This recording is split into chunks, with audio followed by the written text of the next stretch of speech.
चलिएगा जी, चैप्टर शुरू होगा बाइनोमियल थ्योरम। बहुत छोटा चैप्टर है। 11th की एनसीईआरटी में एक एक्सरसाइज है जिसमें 10 क्वेश्चन है बस। इस चैप्टर के अंदर एनसीईआरटी में एक ही एक्सरसाइज है जिसके अंदर कुल 10 क्वेश्चन है और 3 एग्जाम्पल। हमने इसमें 2 एक्सरसाइज बना दिए हैं, 20-25 क्वेश्चन के। पेपर एनसीईआरटी से ही आना है। 99.9% उन्हीं सवालों को आपको अच्छी तरीके से समझना है, अच्छी तरीके से करना है। अभी तक आप कितने ऑपरेशंस पढ़े हैं मैथ्स में? ऑपरेशंस का मतलब है प्लस, माइनस, इनटू, डिवाइड। और स्क्वायर पढ़ा आपने, क्यूब पढ़ा, स्क्वायर रूट पढ़ा, क्यूब रूट पढ़ा। इसके अलावा कुछ पढ़ा है क्या सर? भाई जो हम कैलकुलेशन में यूज करते हैं। एक नया ऑपरेशन पढ़ रहे हैं क्लास 11th में, फैक्टोरियल, जिसका ये साइन है। वीडियो आ रहा है? फैक्टोरियल पहला ऑपरेशन है। परमुटेशन, कम्बिनेशन और बाइनोमियल थ्योरम और प्रोबेबिलिटी, इन 3 चैप्टर में फैक्टोरियल का बहुत ज्यादा यूज होता है। फैक्टोरियल 1 फैक्टोरियल का मतलब है 1, 2 फैक्टोरियल का मतलब है 2 इंटू 1, 3 फैक्टोरियल का मतलब है 3 इंटू 2 इंटू 1, 4 फैक्टोरियल का मतलब है 4 इंटू 3 इंटू 2 इंटू 1। जब भी आप किसी नंबर का फैक्टोरियल खोलेंगे उसे बंद कर लेके जाएंगे। तो भैया आपको 7-8 फैक्टोरियल तक आंसर याद होने चाहिए टेबल की तरह। 5 फैक्टोरियल की वैल्यू 120 आएगी, 6 फैक्टोरियल की वैल्यू 3720 आएगी। निकाल के देखोगे तो देख लो। 7 फैक्टोरियल के आगे जरूरत पड़ती नहीं है। अगर इससे ज्यादा की जरूरत पड़ेगी तो मैं आपको बताता हूं आपको यूज कैसे करना है। हाँ, ध्यान से देखिएगा। फैक्टोरियल साइन क्या होगा? 5, 4, 3, 2 और 4, 3, 2, 1 क्या है? ये तो ऑलरेडी फैक्टोरियल 4 है या नहीं है? तो फैक्टोरियल 5 को 5 इंटू फैक्टोरियल 4 भी लिख सकता हूं। और मजे की बात, खाली इसे देखो तो ये क्या है? तो इसे 5 इंटू 4 इंटू 3 फैक्टोरियल भी लिख सकता हूं। पहले तो सबसे पहले ये उतारेंगे। दूसरी चीज मैं आपको बताने की कोशिश कर रहा हूं। अगर मुझे फैक्टोरियल 9 निकालना है तो मैं इसे 9, 8, 7 अप टू 1 लिखूंगा। एक तरीका 9 इंटू 8 इंटू 7 फैक्टोरियल लिखूंगा। एक तरीका मैं 9, 8, 7, 6। मैं जहां रोकना चाहूं वहां रोक सकता हूं। जहां रोकना है वहां फैक्टोरियल का निशान लगा, सही ना? अब 9, 8 का 72 और फैक्टोरियल 7 की वैल्यू तुम्हें याद कर दी है 5040। मल्टीप्लाई करोगे आंसर आ जाएगा। 7 फैक्टोरियल तक की टेबल याद करनी है और 7 के बाद निकालना है तो ऐसे नहीं। नकुल, अगर फैक्टोरियल 11 लिखना हो, आगे 11, 10, 9 और जहां रोकना हो फैक्टोरियल लिख दोगे। इसका यूज कैसे होगा वो बात देखो। मेरे पास है 11 फैक्टोरियल अपॉन 7 फैक्टोरियल की वैल्यू निकालिए। ऊपर वाले नंबर को नीचे तक खोल दो। 11, 10, 9, 8,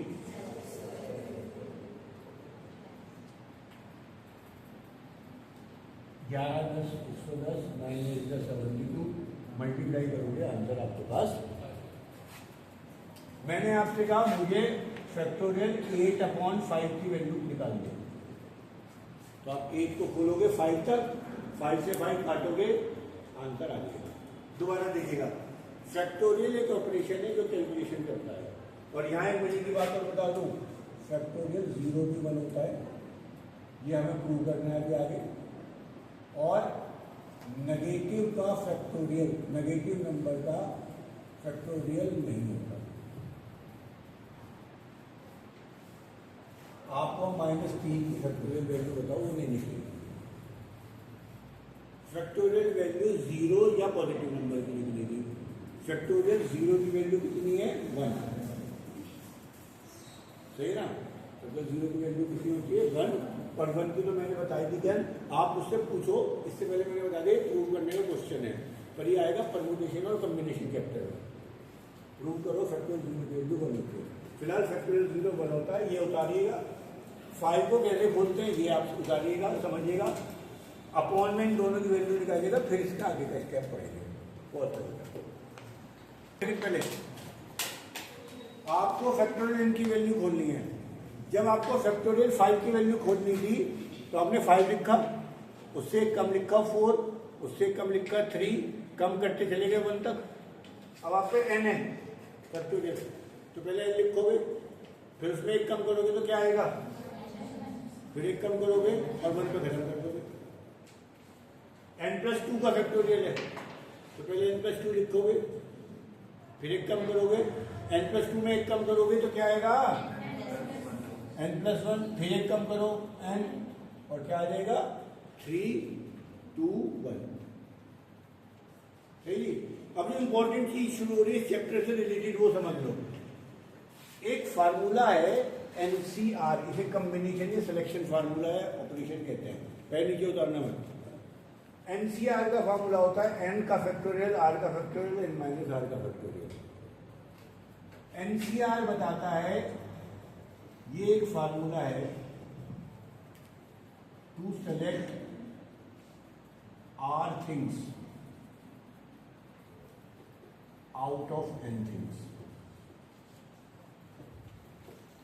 इस समय इंग्लैंड की टीम में 18 खिलाड़ी रह रहे हैं, और दूसरे टेस्ट में कितने खिलाड़ी खेलेंगे?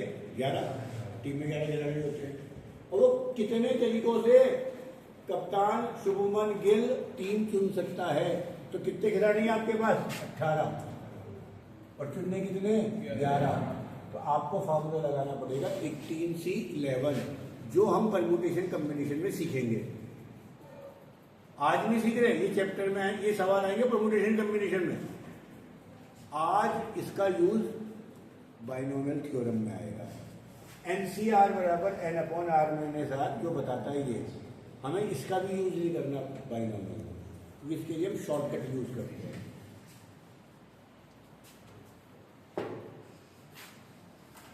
जब मुझे 5C1 निकालना होगा, यानी 5 में से एक नंबर सेलेक्ट करना है, तो इसका आंसर आएगा 5/15।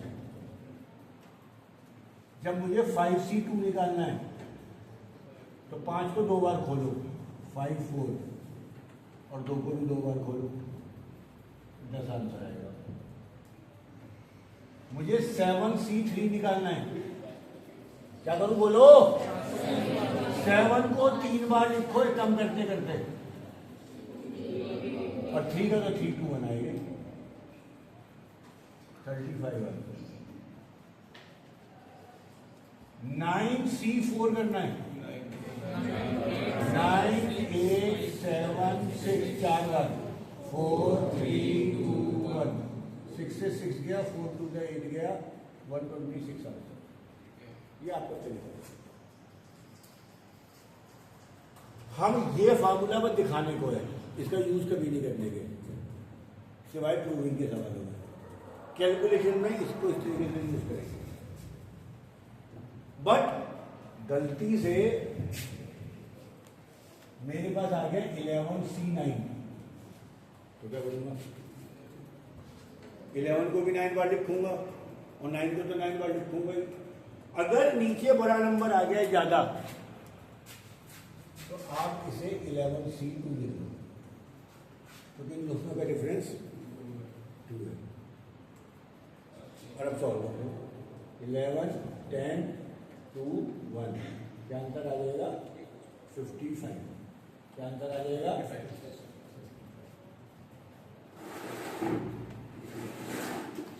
मेरे पास ये कह रहा है भाई मैं नहीं रहूंगा। मेरे पास अगर सवाल आता है 12C9 तो मैं 9 बार कैलकुलेशन क्यों करूं, मैं कम बार करूंगा। तो क्या लिखूं, 12C3 12 11 10 और सॉल्व कर देंगे, आंसर आ जाएगा। इतना समझोगे तो बाइनोमियल थ्योरम शुरू होगी। ये बाइनोमियल थ्योरम का बेसिक काम था, ये बाइनोमियल थ्योरम का बेसिक काम था।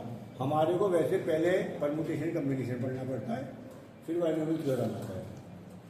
बट क्योंकि परम्यूटेशन कम्बिनेशन लगाएगा 10 से 15 दिन, बहुत इंपॉर्टेंट है। और बाइनोमियल थ्योरम में एक एक्सरसाइज है, 10 सवाल है, 4 दिन का चैप्टर खत्म हो जाएगा। पर ये कभी भी बैकअप ले लोगे, परम्यूटेशन का बैकअप इजीली नहीं होता। तो इससे पहले पढ़ा रहा हूँ, सही जी। दोबारा देख लीजिएगा, ये दोनों बात समझ में आ गई। ये फार्मूला लिख लो, मत लिखो, इसका यूज परम्यूटेशन कम्बिनेशन में, क्योंकि n 5C1 5C2 या 7C3 ऐसा आएगा। तो मुझसे पूछोगे C क्या है, तो मैंने इसके लिए हिंट दे दिया। इसका कोई यूज नहीं है पूरे चैप्टर में, पहले बता दिया। इसका कोई यूज नहीं है, मेरे से कोई मत पूछना जी क्या है ये। मैंने बताया NCR का मतलब है n में से 8 चीजें चुन लो। बात करो, n में से 8 चीजें चुन लो, सही ना। 5C2 का मतलब है 5 में से 2। मेरे पास 5 बच्चे बैठे हैं, मैंने कहा मुझे इनमें से 2 मॉनिटर चुनने हैं, तरीके बताओ। इन दोनों को चुन लूं, इन दोनों को चुन लूं, इन दोनों को चुन लूं, तो वो 5 में से 2 चुनने, आंसर आएगा 5C2। यानी मैं इस क्लास में 10 तरीके से 5 बच्चों में से मॉनिटर चुन सकता हूँ, ग्रुप बना। ये कम्बिनेशन की और बाइनोमियल की पावर। उतारो जल्दी से, पॉज कर दो। फाइनली हम आ रहे हैं बाइनोमियल थ्योरम या बाइनोमियल एक्सपेंशन। फिजिक्स में भी इसका यूज होता है, नहीं हुआ तो आ जाएगा। आपको मैं यहाँ कहूँ x + a का स्क्वायर, फार्मूला बता दोगे। आपसे मैं कहूँ x + a का क्यूब, वो भी बता दोगे। मैं कहूँ x + a की पावर 4, इसका भी जुगाड़ करके बता दोगे। पर मैं कहूँ x + a की पावर 7, अब हाथ करोगे। Binomial expansion is used to expand this type of expansion. कोई भी अगर पॉजिटिव पावर है नेचुरल नंबर की, 2 3 4 5 6 7 8 10 कुछ भी, तो बाइनोमियल एक्सपेंशन यूज होता है। अगर पावर नेगेटिव है या फ्रैक्शन में, तो बाइनोमियल थ्योरम इंडेक्स यूज होता है, जो कोर्स में नहीं है। एक है बाइनोमियल थ्योरम और एक है binomial theorem index. Binomial theorem use होगी जब power positive, power natural number, और अगर पावर -3 या 3/2 आ गई तो उसका दूसरा फॉर्म यूज होता है, जो हमारे कोर्स में नहीं है। सही जी। अब ये फार्मूला क्या कहता है, आपको x + a की पावर n खोलना है। जाओ, x + a की पावर n खोलना है। ये ऐसे नहीं खुलेगा फार्मूला, हम ऐसे खोलेंगे। एक सवाल आपका आधे पढ़ने से उससे ज्यादा में आएगा। पावर n है NC0 NC1 NC2, कम करती जाएंगे, यहाँ नंबर बढ़ाते जाएंगे जब तक ये बराबर नहीं होगा। 2 एग्जाम्पल समझाऊंगा तो समझ में आएगा। पहला नंबर x है, x की पावर n, x की पावर n - 1, x की पावर n - 2, तब तक लिखना है जब तक कि x की पावर 0 ना हो। a की पावर 0, a की पावर 1, a की पावर 2, a की पावर, ये आपका एक्सप्रेशन मिलेगा। कहोगे समझ में नहीं आया, अभी आएगा समझ। यहाँ आपको एक सवाल कराऊंगा, तुरंत समझ में आ जाएगा। मैंने आपसे कहा x + 2 की पावर 5 खोलिएगा। पावर क्या है 5 से शुरू करेंगे, यानी ये सवाल 6 लाइन में आएगा। 5C0 5C1 5C2 5C3 5C4 5C5। पहला नंबर x है, जो पहला नंबर है उसकी पावर बड़ी से छोटी, x की पावर 5, x की पावर 4, x की पावर 3, x की पावर 2। जो दूसरा नंबर है उसकी 0 से 5 तक, 2 की पावर 0, 2 की पावर 1, 2 की पावर 2, 2 की पावर 3। खास बात यह होती है हर टर्म के अंदर पावर सेम होगी, पावर का सम सेम होगा। इन दोनों में पावर का सम, इन दोनों में पावर का सम, इन दोनों में सब में पावर का सम 5 आना है। एक हाईएस्ट से लोएस्ट जाएगी, एक लोएस्ट से हाईएस्ट, एक हाईएस्ट से 0 तक जाएगी, एक 0 से हाईएस्ट तक जाएगी। अब इस सवाल के आगे इक्वल टू 3 सॉल्व करेंगे। ये 1 आएगा, ये 5 आएगा, ये 10 आएगा, ये 10 आएगा, ये 5 आएगा, 1 आएगा। मुझे याद है, तुम्हें कल तक याद हो जाएंगे कैसे आया, सॉल्व करने की जरूरत नहीं होती। ये 5C0 1 है, 5C1 5 है, 5C2 10 है, 5C3 ये मैंने कर दिया। ये x की पावर 5 है, ये x की पावर 4 है, ये x की पावर 3 है, ये x की पावर 2 है, ये x की पावर 1 है, x की पावर 0 है। 2 की पावर 0 कितना?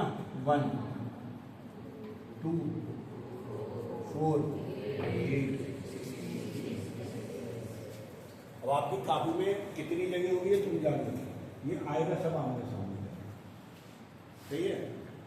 आपको देखिए फाइनल आंसर x की पावर 5, 10x की पावर 40x की पावर 3, 80x स्क्वायर, 80x और 32, क्योंकि x की पावर 0 कितना हो गया।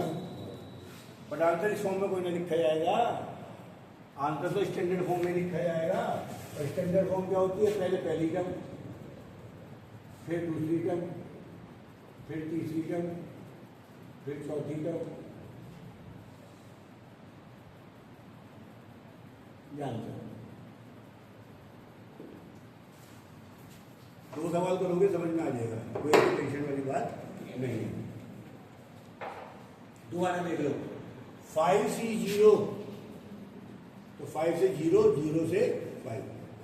अगर पावर 5 है तो आंसर में 6 टर्म आएंगी, अगर पावर 6 है तो 7 टर्म आएंगी। 4 है, पावर 2 है तो 3 आती है, नहीं आती है, a square plus b square plus 2ab, और क्यूब होता है तो 4 आती है। तो इसमें जितनी पावर एक ज्यादा आएगी, हर एक उसमें टर्म के अंदर पावर का सम इस पावर n के बराबर है, सही है। आज बहुत ज्यादा नहीं पढ़ाऊंगा, दोबारा देख लीजिएगा। NC0 NC1 5C2 आपको सर आपने 10 कैसे लिख दिया, अरे इतना बता चुका, 5 4 2 1 10। ये चीजें नंबर क्या ना कैसे आएगा, आप अभी जो समझना है वो समझिएगा कि ये एक्सपेंशन खुलेगा कैसे, सही है। ये फार्मूला भी लिखने की जरूरत नहीं है, फार्मूले करने ही नहीं, प्रैक्टिकल पे जाना है। सबसे पहले आप ये वाला सवाल उतारेंगे, सही, एक ये सवाल उतारेंगे, काम खत्म। x माइनस 1/x की पावर 4। अरे उतारना नहीं है भैया, उतारने लगता है, तुम दिन कर लीजिए, तुमने समझ लो। x प्लस 1/x की पावर 4 क्या करें, बोलो। 4C0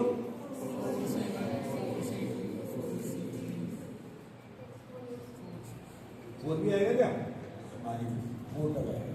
आगे x की पावर 4,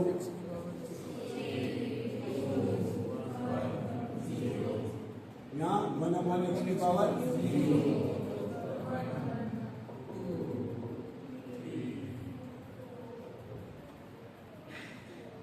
मजे की बात बताऊं, हर एक्सप्रेशन में पहली और आखिरी टर्म 1 1 होती है। यहाँ भी पहली और ये 1 1 थी, हर एक्सप्रेशन में 1 1 होगी, पहली और लास्ट। सेकंड और सेकंड लास्ट हमेशा पावर के बराबर होगी। यहाँ सेकंड और सेकंड लास्ट 5 5 थी, यहाँ 4 4 आएगी, 6 होगा तो 6 6, यानी 4 टर्म में कैलकुलेशन ही नहीं करनी। पहली और आखिरी क्या 1, दूसरी और सेकंड लास्ट इस पावर n के बराबर। अब एक बच रही है या 2 बचेंगी ज्यादा से ज्यादा, उन्हें सॉल्व कर लेना भैया। तो 4C2 को सॉल्व करोगे तो वो आएगा 6, बाकी को सॉल्व कर दो पूरा काम खत्म। आज का काम खत्म, होमवर्क दूंगा 2 सवाल बस, बताओ जल्दी है।